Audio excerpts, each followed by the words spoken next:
అందరికీ నమస్కారం. నా పేరు హర్షిత. నేను 7వ తరగతిలో చదువుతున్నాను. ఈరోజు నేను రామానుజన్ గారి గురించి చెప్పబోతున్నాను. ప్రపంచంలో ఎందరో మేధావుల గురించి చెప్పవలసి వచ్చినప్పుడు ఐన్స్టీన్, టెస్లా, స్టీఫెన్ అలా చెప్పుకోదగ్గ వ్యక్తులలో మన దేశంలో కూడా ఒకరు ఉన్నారు.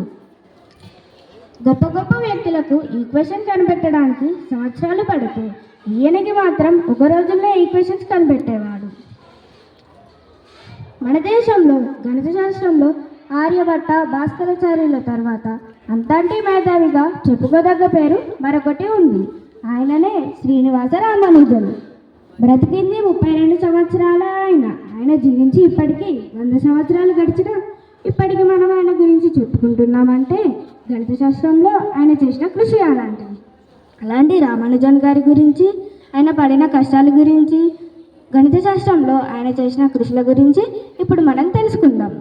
1887 సంవత్సరం డిసెంబర్ 22 తమిళనాడులోని ఒక పేద కుటుంబంలో రామానుజన్ జన్మించారు. ఆయన తండ్రి శ్రీనివాస అయ్యంగార్. ఆయన బట్టల దుకాణంలో గుమస్తగా పనిచేసేవాడు. తల్లి కోమల తమల్. రామానుజన్ లెక్కలు బాగా చేసేవాడు. 3వ తరగతిలో ఉన్నప్పుడు ఉపాధ్యాయులు భాగాహారం గురించి చెప్పేటప్పుడు 10 ఆపిల్స్ని 10 ఆపిల్స్తో భాగిస్తే జవాబు 1 అని అన్నప్పుడు రామానుజన్ లేచి, అయితే మాస్టర్ 0 ఆపిల్స్ని 0 ఆపిల్స్తో భాగిస్తే 1 వస్తుందా అని అన్నాడు.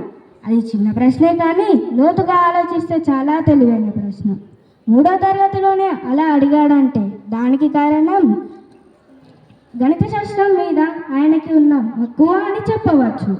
ఇలా ఉపాధ్యాయులు చెప్పలేని ప్రశ్నలు ఎన్నో అడిగేవాడు. ఆయనకి చిన్నప్పటి నుంచి గణితంపై అమితమైన ఆసక్తి ఉండేది.